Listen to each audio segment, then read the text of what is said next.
Ce qui m'a donné l'idée, c'est mes trois garçons, ils jouent à des jeux vidéo. Ce qui est intéressant, c'est de voir les mécaniques de ces jeux vidéo, parce qu'on peut bien leur reprocher plusieurs choses à ces jeux-là, mais on doit au moins leur reconnaître leur force, c'est-à-dire garder le joueur engagé, leur faire jouer, leur faire consacrer des tonnes et des nombreuses heures, je dirais, à ces jeux vidéo. Donc, je me suis dit, je pourrais peut-être m'inspirer de ces mécanismes-là pour les intégrer dans mon cours, pour stimuler mes étudiants.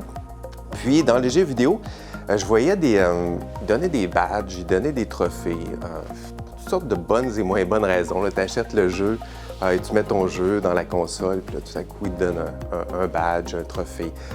Tu réussis à faire tes premiers apprentissages dans le jeu, puis il te donne des badges, il te donne des trophées. Tu réussis à faire tes premiers exploits, une badge, un trophée. Donc, on me donnait toutes sortes de trophées comme ça. Puis ça me rappelait un peu, ces badges-là, ça me rappelait un peu les badges qu'on donnait chez les scouts.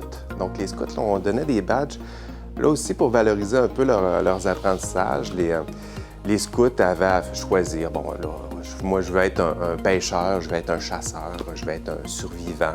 Puis là, il y avait des petites badges qu'on allait coudre comme ça là, sur nos vêtements. Puis, c'est ce mélange-là, je dirais, entre le jeu vidéo, les badges du scoutisme.